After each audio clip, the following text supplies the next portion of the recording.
Good afternoon, everybody.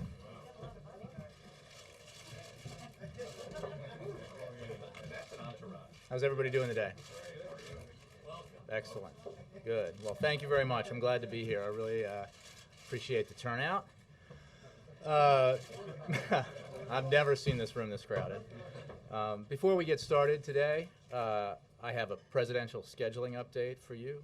This afternoon, the president will tape television interviews with local television affiliates in Cincinnati, that's WCPO, Richmond, WWBT, and Milwaukee, WTMG, and the Hearst TV conglomerate. It's part of his continued effort to talk to Americans across the country about his budget proposal and how it will prepare our country to win the future. These TV interviews are embargoed until 6 p.m. Eastern, so you can begin refreshing those local TV websites now, which is where you'll be able to get information on what he said in those interviews.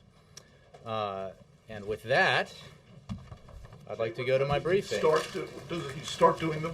I don't have a time for you. It's just this afternoon. Mr. Feller. Thanks. Welcome, Jay. Thank you. I had one question on the news of the day, but before that, I wanted to ask you about, as you see the role of the press secretary, particularly as a former journalist, do you think when you come out here that your primary job, as you see it, is to promote the interests of the president, or is it primarily to provide us with unvarnished information so we can inform the public? Well, Ben, let me tell you this. We obviously all here serve the president. I work for him, and but the press secretary is a unique position within a White House, and not just because I'm a former journalist, because I think every press secretary understood this and understands it. I work to promote the president and the messages he's trying to convey to the American people, but I also work with the press to try to help you do your jobs, to help you cover the White House, cover the administration, and report on what we're doing here. So I think it's been said before that the office that the press secretary has is somewhat symbolically located about halfway between the briefing room and the Oval Office, and I think that says something about what the nature of the job is. That I do work for the president, but I'm also here to help the press understand what we're doing, to give the best information I can give with the help of a great team, and that's what I will try to do. Fair enough. One question on the budget. The president said yesterday in his news conference that what's needed now is an adult conversation, and then later he added that what we need is a reasonable, responsible, and initially probably somewhat quiet and toned down conversation. And I'm wondering whether from the White House end, whether there's a pledge to basically to honor that. Are you guys willing to say we're not going to politicize this spending debate? Look, the president has made clear, I think, as he did yesterday, that he takes very seriously the need to reduce spending in the near term. That's why his budget proposal does things like cut $400 billion over 10 years to reduce spending, to get not just spending but the deficit, which is very important. But he also understands that there needs to be a conversation about a long-term debt, and that needs to be, as he said, an adult conversation where reasonable people from both parties sit down and to talk about this major challenge that we face and ways to deal with it. And I think that needs to be, if we're going to succeed to get there, it needs to be civil and it needs to be reasonable. And I think, as he said, that each side needs to be willing to give. That's what compromise is all about. And remember, last December, we have a template for how this can work, where people thought agreement couldn't be reached. Both sides got together. Each side gave a little bit. Neither side got exactly what it wanted, but the president and the Congress were able to achieve something in the interest of the American people that will help grow the economy, create jobs, make us more competitive in this very competitive 21st century. So we should expect an adult civil tone coming from you? Well, yes, absolutely. Let me go to Reuters. Yes, Jeff. Thanks, Jay. Israel said today that Iranian warships plan to sail through the Suez Canal to Syria. Does the United States view that as a provocation, and how should Israel react? Look, I think our position on Iran in a variety of ways is well known. I would refer you on that specifically to the State Department. I don't have anything for you on the ship in the Suez. Let me follow up with a Mideast question. And there's been a lot of spread of the unrest in Egypt to other areas in the Mideast. The president referred to this issue yesterday and said that leaders of those countries need to get out ahead of the change. Does the White House think the leaders in countries like Libya or Bahrain are ahead of that change? Well, look, as he said, each country is different, and how they respond to the expression of the legitimate aspirations of their people is very important, and they need to do it. They need to do it in a way that reflects what we believe, what the president has said, are these universal values that each government needs to respect. And those are freedom of expression, freedom of the press, freedom of movement, freedom of assembly, freedom of access to information, the internet in particular, and to respond to those demonstrations in a nonviolent way. We've called, as the president did in Egypt, and as we are doing now, we call on both sides in countries where these demonstrations are taking place to be nonviolent, and for the governments to be responsive. Thank you. Jay. Jay, welcome. Thank you. If I borrow money from you to pay off the interest of a debt, this is a 10-year rule. If I borrow money from you to pay off the interest of a debt I owe to Jeff, am I not adding to my debt? Well, without dealing with hypotheticals, why don't you? The president seems to think that Trick question. borrowing money to pay the interest on the debt is not adding to the debt. I don't understand that math. What the president made clear is that we need to get to a place, and his budget absolutely does this, where we are no longer spending more than we're taking in.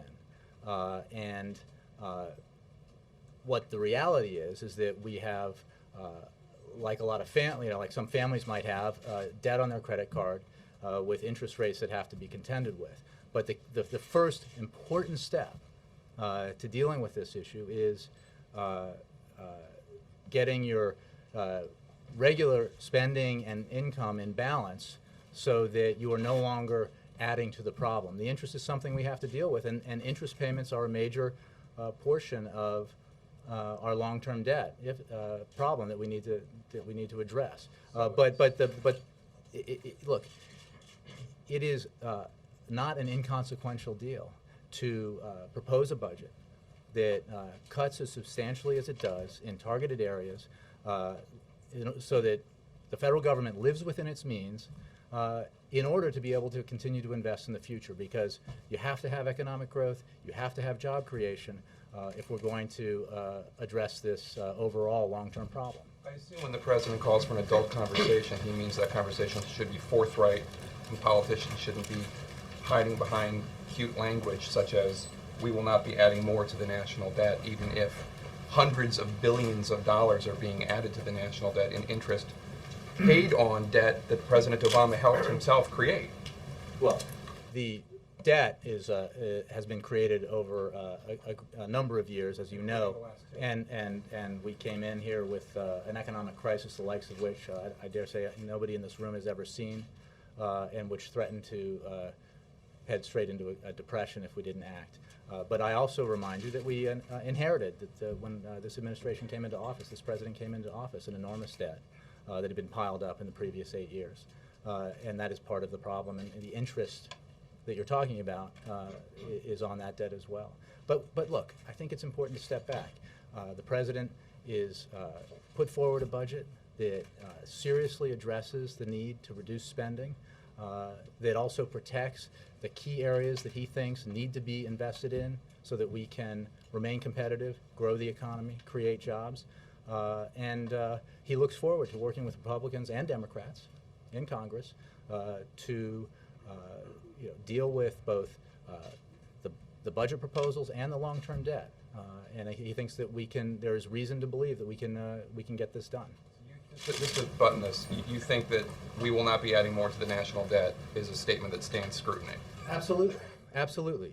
And Jake, we have explained precisely what that means in terms of new spending, getting our spending and income, our income and spending into balance.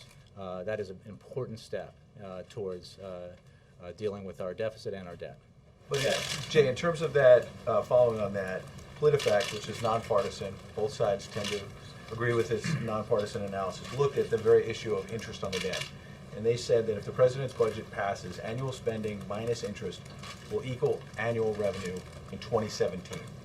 So basically, that's the point when the interest on the debt can be put aside. And that basically in the next 6 years, new spending is going to continue to add to the debt. So isn't that adding to the debt? It's not just interest on the debt, it's new spending in the next 6 years. Well, we obviously have our budget proposal, and Jack Lew, the budget director, has been out answering in far greater detail than I can or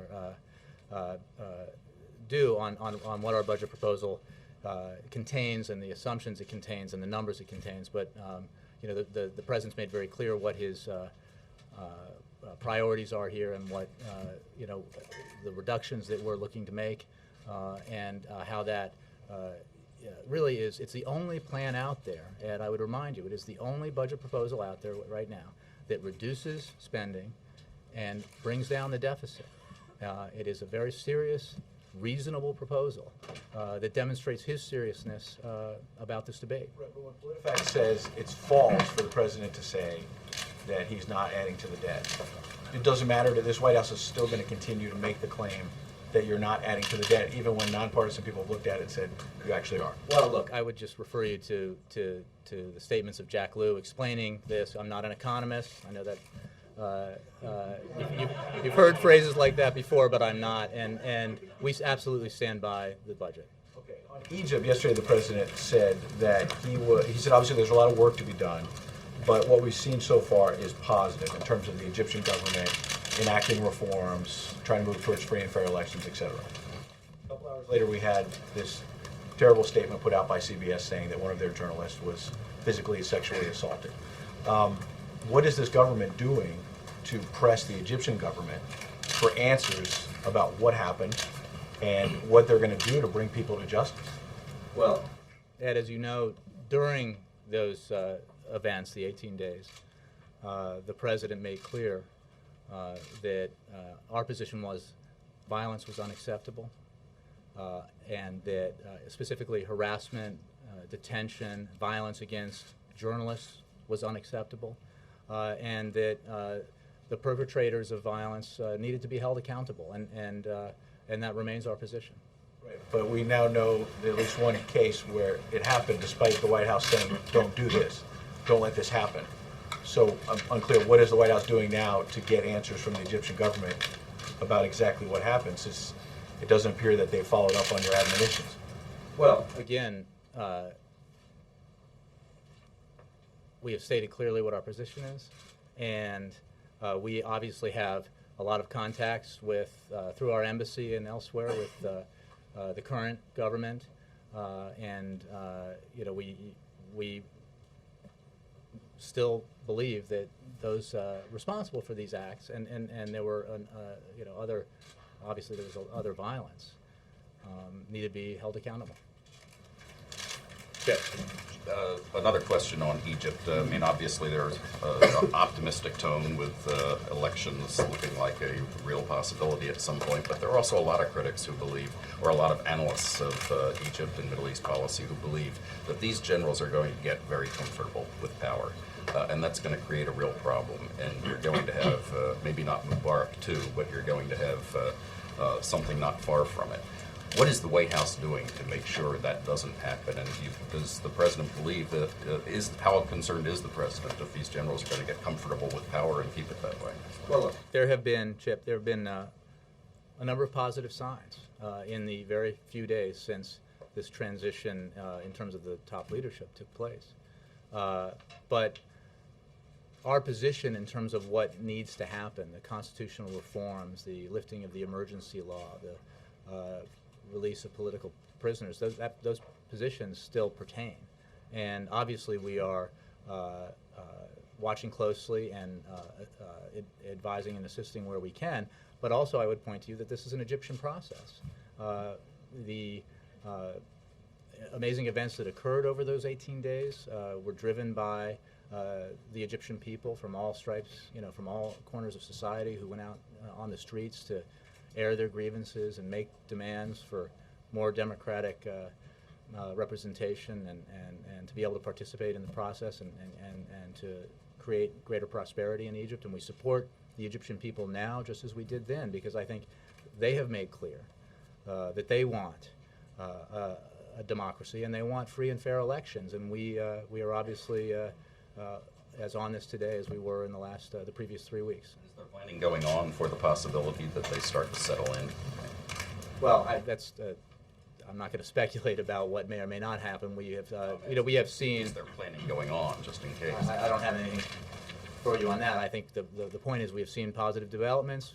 Our positions on what needs to happen remain, and we are obviously working with the Egyptians, in terms of advising and assisting in ways that we can, but it is their process. Is it the president's goal to get entitlement reform this year?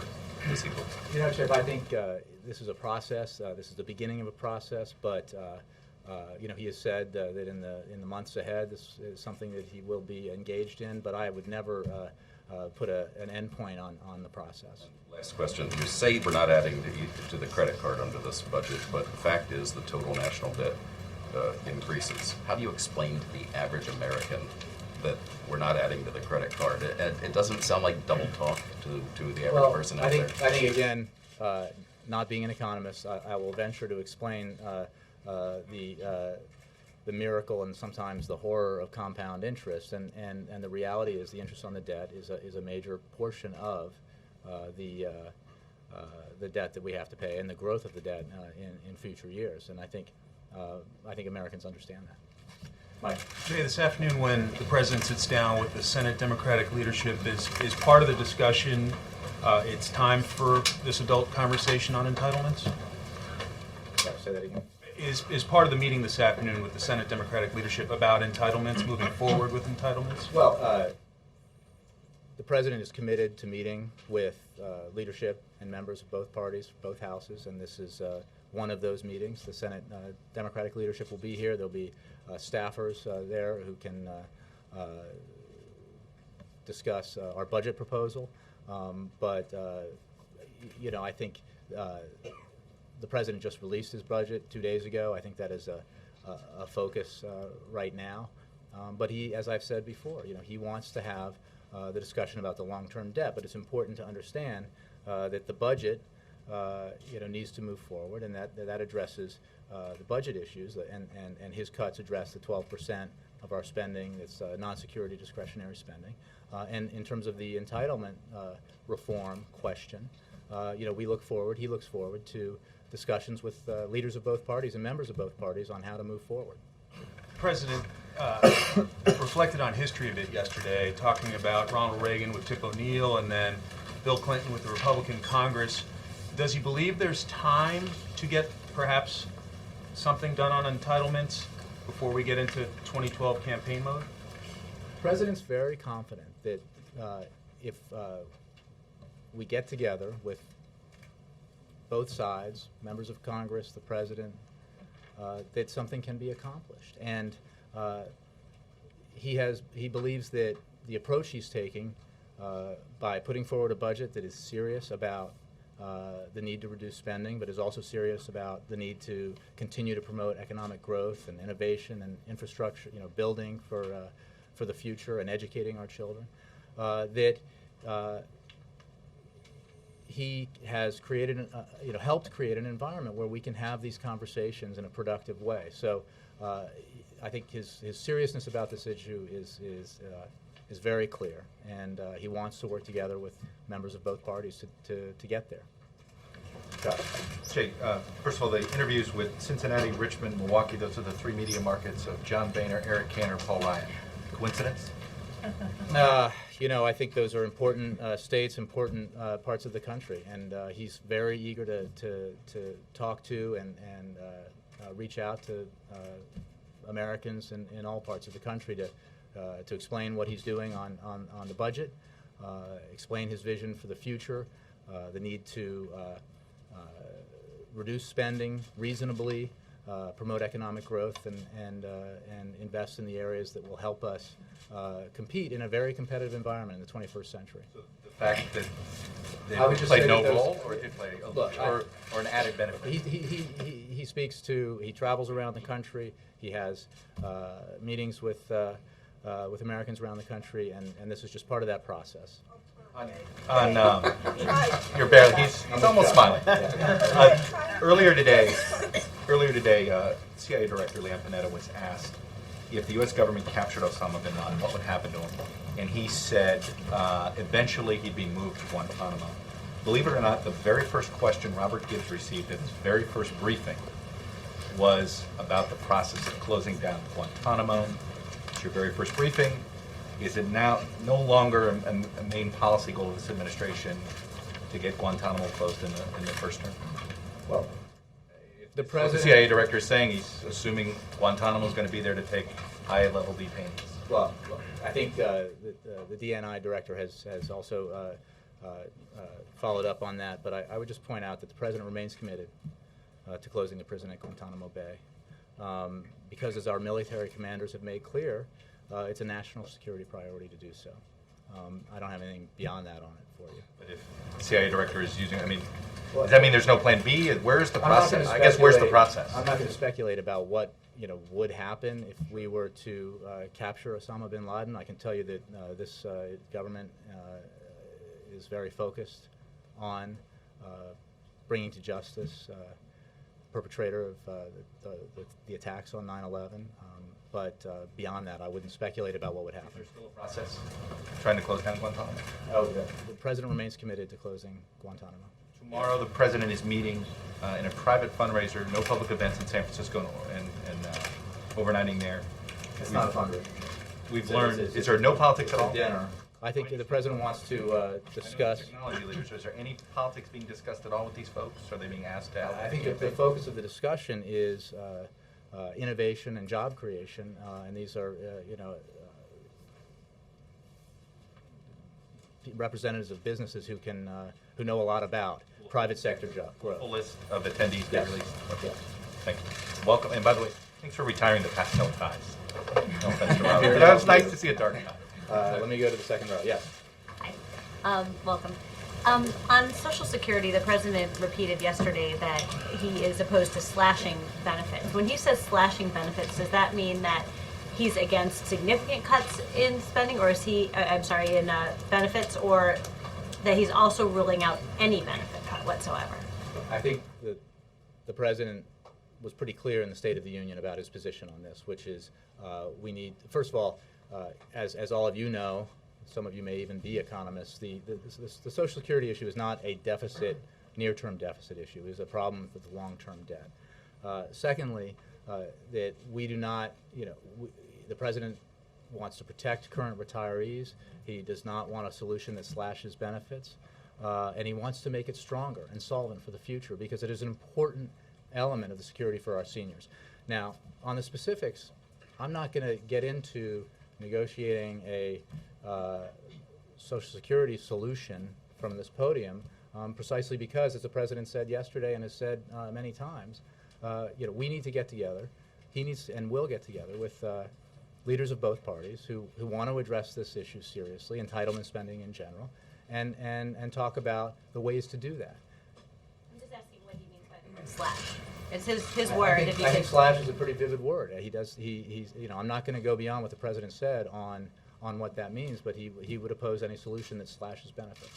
On the continuing resolution debate on Capitol Hill right now, is the White House position that we should just continue at level funding for the rest of this year and deal with spending cuts for next year, or could the White House accept some, albeit not the kind of cuts being proposed by the House, but would the White House be interested in some spending cuts this year? Similarly, I'm not going to negotiate the CR from here, but I would just like to say that this is the beginning of a process. The president believes we can work through it, and we haven't seen a formal proposal yet from Congress on the CR, and we'll wait to see what it is. But he's enunciated his principles, and we'll let Congress, come together and create a product. So you don't have an opening position going into the conversations on the CR? Well, I think the president has made clear what his broad positions are, but we're looking to see where Congress goes with this. Mark. Jay, welcome. On the CR, is there worry here about a government shutdown after March 4th? Mark, I would say that it is our understanding that not only does the president not believe that the government shutdown is a good idea, but that leaders of Congress in both parties obviously want to avoid that, and we believe that we can work together to prevent that from happening. So, that's what we think. That's an important position to take. We think that we can get there and avoid a problem like that. And on the ambush of the ICE agents, what has President Obama been told about that, and what is the U.S. response? Well, the president's been fully informed on what happened in Mexico. And earlier this morning, the president called the parents of Special Agent Jaime Zapata to send his and Michelle's heartfelt condolences on the loss of their son yesterday. The president told them that no words could express the sadness of the loss of a loved one. Their son served our country admirably, the president said, and assured his parents that the entire country, the entire country was grateful for his selfless service and contributions to our nation. Now, you should know that the U.S. law enforcement agencies are working closely with Mexican authorities to investigate the shooting, and that the resources of the federal government are at the disposal of our Mexican partners in the investigation. And today, Secretary Napolitano and the Attorney General, Eric Holder, are formalizing a joint task force between the Department of Homeland Security and the Department of Justice that will leverage the investigative capabilities of both agencies to work with Mexico in tracking down the perpetrators. Can I follow up on that, please? Let me work through here, but I promise I'll get back to you. Go back to Suez real quick. Is the White House aware that Iranian gunships have plans to travel through the Suez? I'm going to refer you to the State Department on that. I don't have anything on that. Even on whether or not this has risen to the level of the White House?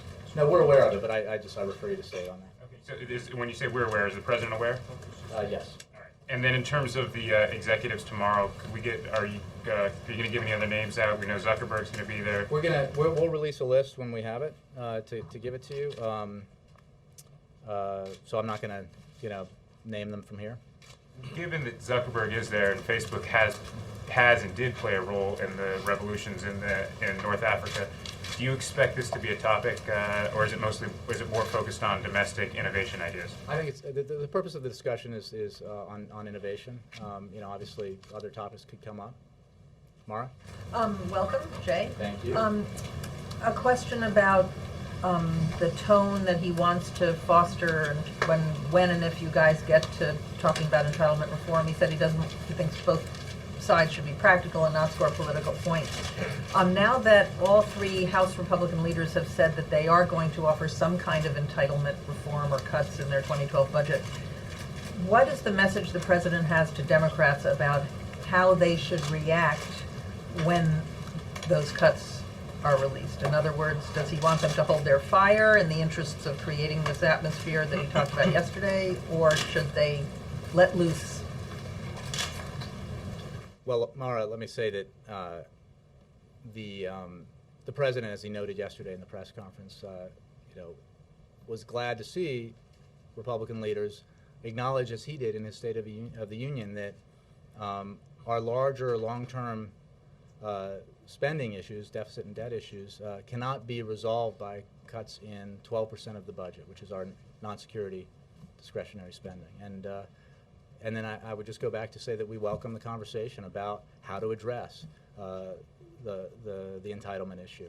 And I would remind you that this president has demonstrated his seriousness about the need to reduce healthcare costs. As you know, healthcare costs are one of the big drivers in the deficit and debt. And he did that with the Affordability Care Act, which CBO has said will reduce spending by $230 billion over the first 10 years and $1 trillion over the the 10 years after that. So, and again, we have more cuts, primarily in Medicare in this budget that he laid down. So he has already demonstrated his seriousness about beginning to tackle these issues, and he looks forward to working with members of both parties, Democrats and Republicans, in a calm, reasonable way to address this issue. But for Democrats who are salivating and saying that the Republicans are walking into a trap on this, I mean, I think what does he think the about president, his position has been made clear. He said it yesterday again on how he approaches this issue. He thinks that a solution comes when people are reasonable, willing to sit down, work together in a bipartisan way, give a little, compromise, and that's the only way we can address this issue. And one more question on Social Security. The president used the word slash, but David Plouffe in a conference call used the word slash and reduce benefits. But he also talked about current retirees. Just to make clear, when the president talks about slashing benefits, is he talking about benefits for current retirees? Is he talking about benefits in general? The president's position is clear, and I think David was articulating that yesterday, that we do not believe a solution can harm current retirees. And that's what he was talking about. Barry. Jade, in the 2008 campaign, the president was so committed to transparency and openness in the process, he said he'd have the health care negotiations on C-SPAN. Can you explain, yesterday he said the Social Security negotiations had to be in private, otherwise they couldn't be effective. Can you explain why the difference in transparency is health care less, I don't know, can you reconcile those visions? Why one is in private, one should be on C-SPAN every part of the process?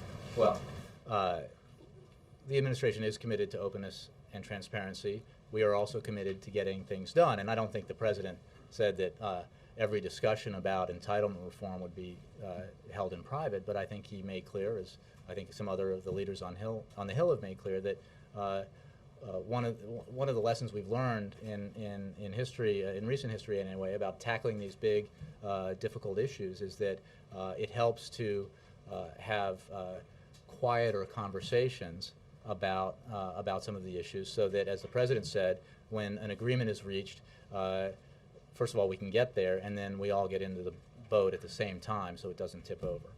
That's the opposite of what the president said about the health care negotiations on C-SPAN. He said he regretted that he hadn't been more open about that after the shellacking. Well, but like I said, Jake, we're not saying that every discussion about the longer-term debt that they had been open. But we're talking now about the entitlement issue, and we're not saying that every discussion will be in public or private. We're just saying that the president is committing to getting something done, and I think that's what the American people expect and want him to do. And there are ways to do that when we're talking about these difficult issues, and obviously holding meetings and having conversations with members of Congress is one of those. Let me move on here. Yes. Jake, what's not clear to me is why these adult discussions can't start now. Why do you have to wait until? Well, I don't know. What exactly are you waiting for? The president made the point yesterday that there's we understand the urgency. We understand that people want a solution now.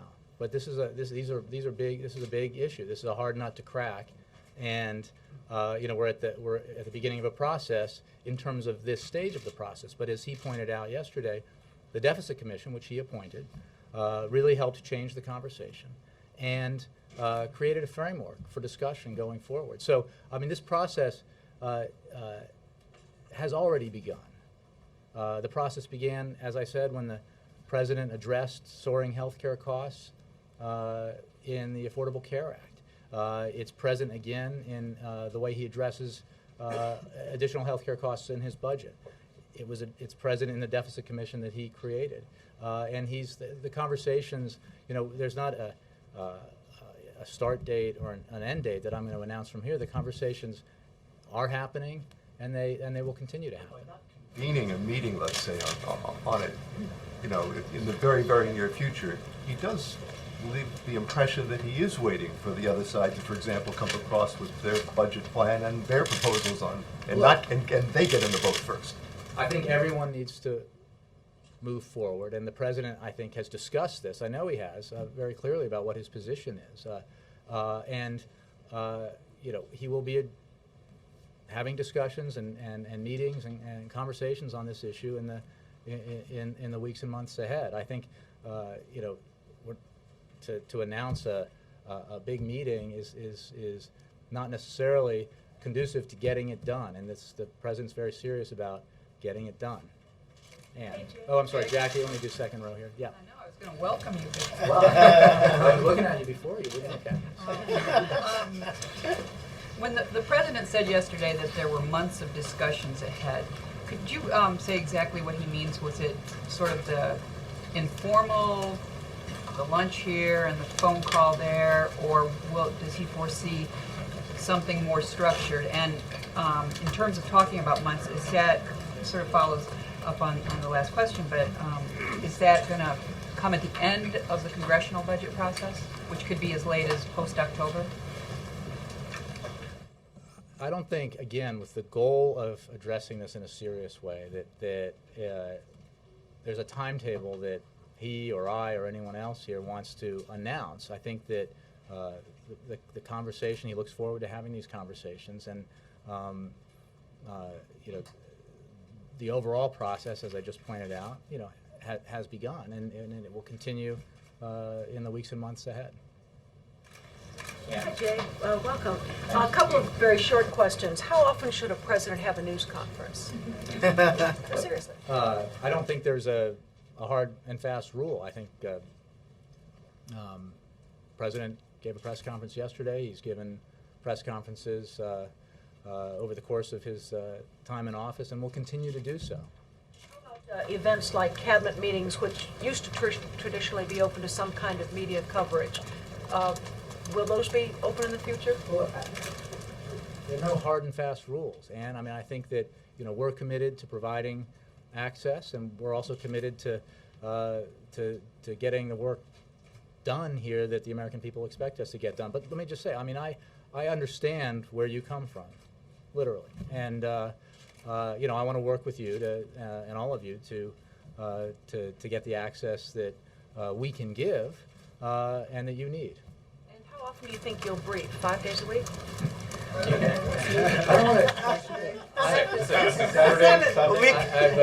You guys will get so sick of it if I do it that frequently. But I'm committed to briefing, frequently. I don't want to say every day or 5 days a week or 4 or 6. But I've had some discussions with the Correspondents Association about my plans going forward, and I just want it to be to evolve. I don't have a new plan to lay on the table about how we're going to do this. I want to see how it works. But I'm eager to work with all of you to make it as productive for us and for you as possible. Do you have a preference on which member of the cast of Saturday Night Live plays you this weekend? God forbid that anyone does. Christy. Jay, does the president... Got me. Jay, does the president want to see the provisions of the Patriot Act extended? As you know, it's our position that it would be helpful to extend that for 2 years.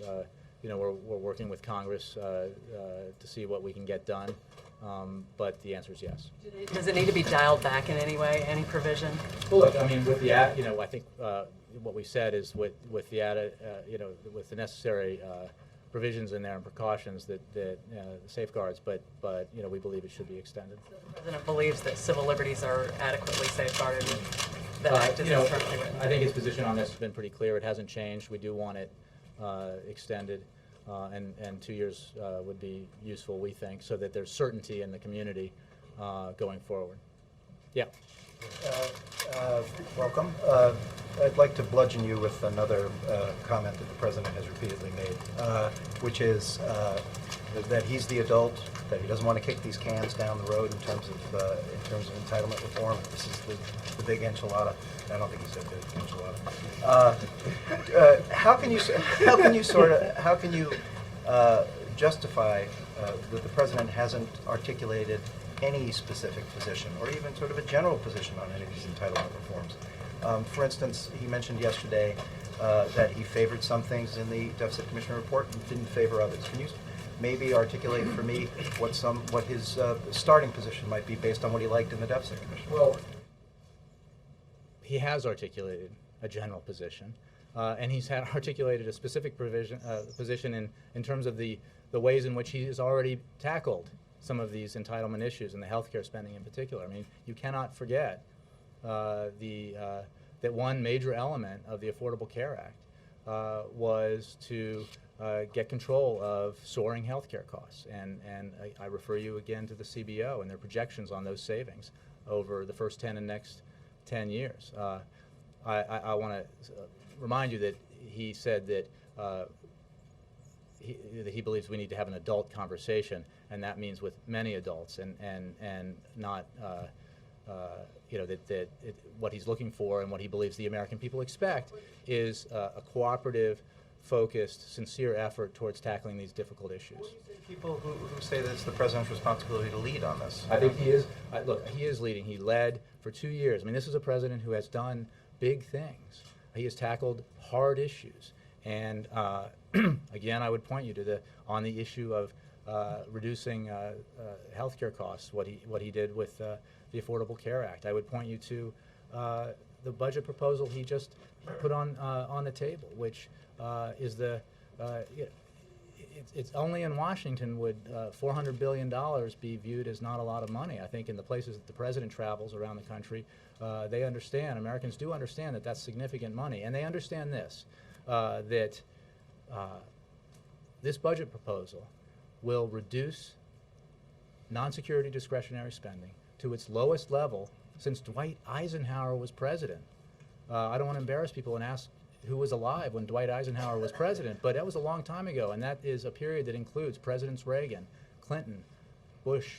You know, this is a long time. So this is a substantial step forward that takes very seriously the need to reduce spending and also to invest so that we can grow, because Americans want this country to grow economically and to be the economic powerhouse in the 21st century that we were in the 20th. I mean, the 21st that we were in the 20th. And the only way to do that is to make the key investments in our infrastructure, in innovation, in the industries and the technologies that will drive job creation in the future in America, and in education, so that we have the kind of educated workforce in science and technology and engineering and other areas that we need in order to win the future. Yes, ma'am.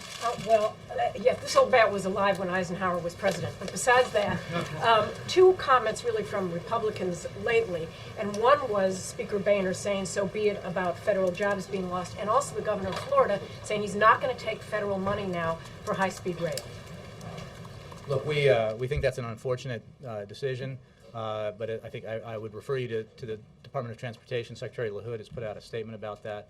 Look, this goes right to the essence of what we're talking about here. There's been a lot of bipartisan support for the need to create the kind of modern infrastructure in this country that will enable us to compete. High-speed rail is very much a part of that, and we will make sure that money is used elsewhere to advance the infrastructure and innovation agenda that is essential for economic growth. Boehner's comment? I'm sorry, say it. Speaker Boehner's comment about so be it in terms of federal job loss? Look, we first of all, his figures were off, but the broader issue is, we are committed, the president is committed to making hard choices, tough choices in terms of spending cuts. He's demonstrated that in his budget, and he's demonstrated it by putting forward cuts in programs that he believes in deeply. But he understands that tough choices need to be made. Yeah. Thanks, Jay. Why does the president support continued public funding of the Corporation for Public Broadcasting in the midst of the calls for belt tightening? What does he think about the Republican efforts to cut CPB funding? And do you think that their interest is primarily fiscal or ideological? Look, I would refer you again. I'm not going to speculate about motivations on any part, but I think we all take seriously, Republicans and Democrats, the need to tighten our belts and live within our means. And the president has put forward a budget that is a roadmap to his priorities, that reduces spending where we can, where it's wasteful, or where it's not absolutely necessary, but maintains spending in areas that we think are important.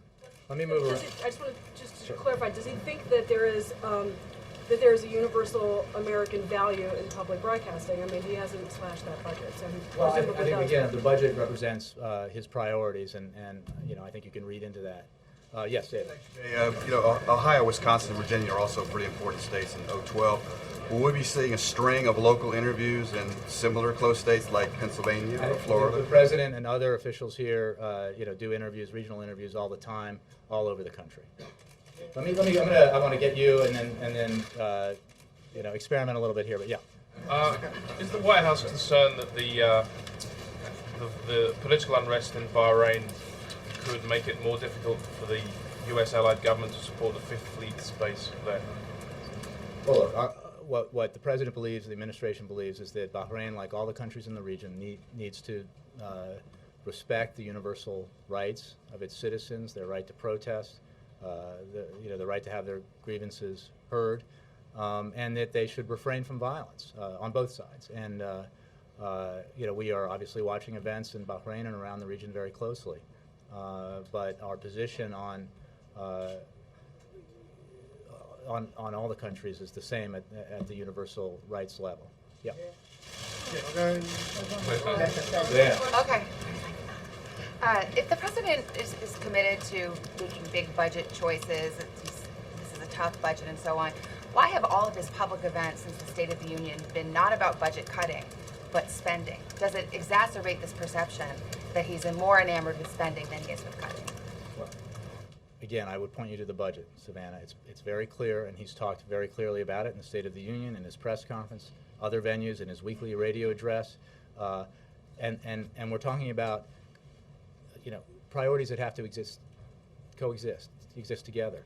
You have to cut spending where we can to live within our means, but invest where it's absolutely necessary so the economy grows and that we're competitive in the future. I think you could maybe count the words, but that he's addressed, that he's dedicated to each issue, I think it would be very much in balance because both are essential priorities. Does the president have concerns about his relationship with the press? No, I think he feels that he has a very good relationship with the press and that you guys do an important work. No, not at all. Sam. Yes, two questions. One is, there are reasonable, well-respected people, not just economists, who say that now is not the time to tighten your belt, that while you're at the end of a recession, you shouldn't be making these cuts, even if you are investing elsewhere. Is that, what's wrong with that logic? And then I'll ask the follow-up one to that. Well, Sam, I would point to our logic, to the president's logic, which is that we need to live within our means, we need to reduce spending, we need to demonstrate our seriousness about that, but we also need to invest where it's essential. And we feel that we need to be careful about cuts so that we don't threaten the recovery, that we don't threaten growth, that we don't threaten our national security. But we obviously agree with others that spending cuts are necessary. The follow-up question had to do with the high-speed rail. You hinted that we will make sure that money is used elsewhere. Are you talking about the federal money that has been allocated for Florida, sending it to another state, or is that? Well, I refer you to the Department of Transportation, but look, we believe that the money that was allocated for high-speed rail as part of the Recovery Act is essential to the infrastructure agenda that this president has. Regardless. I think that, again, it's part of the president's priorities, and he believes it's essential both to creating an infrastructure that allows us to compete in the 20th century. I've heard some other countries are very advanced in high-speed rail. We need to be. He believes that, and it's also an important job creator. Yes, I said I would take it. Do you think this incident of the attack to the two federal agents will have any negative effect in the bilateral relationship, as it happened in '95 with the killing of the DEA agent Enrique Camarena? Look, we are very supportive of the Mexican government, and my answer to that is no. I don't recognize all of you, so I can't call all of you on all of you by name. But Jay, can I just ask real quick? Yeah. Did the president have any words of wisdom, or did he wish you luck before he came out here today? I spoke with him a couple of times this morning, and yes, he wished me luck. Jay, can we follow up on that, Jay? I mean, Not a follow-up on about that. me, but yeah. Yeah, Jay, the president said yesterday that Washington is impatient. Congressional Democrats and Congress generally failed to pass a budget last year, and now we're just a couple days before the CR. So is the press impatient, or does the president need to lean harder on Congress, and will he do that in the leaders' meeting? Look, he will have these discussions in his meetings today about the need to move forward on all these issues. But and I think that the impatience is not just the press. It's every, we all, he understands that, when there's a big problem out there that everyone agrees needs to be solved, that there's an eagerness to solve it yesterday. But there is a process here. And, he mentioned Egypt. Big things can happen in 3 weeks. I'm not saying that this will happen in 3 weeks, but I think that you need to let those discussions happen. He has clearly articulated his positions on both in his budget and on how he believes the discussions about the long-term debt issue need to proceed, and he'll follow those. Well, David. thank you, Jay. Welcome. The president's response to the Republican spending cuts seems to be a little muted. I mean, these cuts would be in the SEC, the FBI, climate change, global health, and he hasn't really seemed to go after it as a package and to have sort of a political, philosophical discussion with Republicans about their view of government versus his, focusing more on entitlement reform than these spending cuts. Why is that? Well, I disagree with that. I mean, I think that, first of all, this is the beginning of a process. He's committed to cutting spending and reducing the deficit, and that's why he put forward a tough budget. But he's also made clear that, like families around the country who are making tough decisions about their family budget, that we need to tighten our belts where we can, but we have to do that in order to preserve the ability to invest in the future. And he's made very clear that that those investments are important, and protecting those investments are important, because we do not want to create a situation where we stymie economic growth or limit our ability to create jobs. But does he think that the Republican cuts are dangerous? Not ones going after your investments, but going after things like the SEC and the climate change programs? Without getting into specifics, I think that the president has made clear that he doesn't, we cannot support arbitrary or irresponsible or deep cuts that undermine our ability to grow the economy or create jobs or win the future or harm our national security or other essential functions of government. So, I would leave it at that. I'm going to take one more here, and I will see you tomorrow, Cheryl. Thank you. On corporate tax reform, Secretary Geithner this morning said he was looking for a consensus on that. Is there any timetable on when that needs to get done, and will that be part of the conversation with entitlement reforms, or will that be separate? Well, I don't have a timetable for you. The president laid out in the State of the Union address that he believes it's important to simplify and lower the tax rate in a revenue-neutral way for corporations, to make America, again, all part of this goal of making America competitive, growing the economy in the 21st century. But I don't have a timetable, and I think these are separate issues, but the conversations will occur in the same general time frame. That's it. Thank you, guys. Thank you, Jay. Was it as bad as you feared? It was better than I ever could have imagined. Which side do you prefer being on? I like it up here.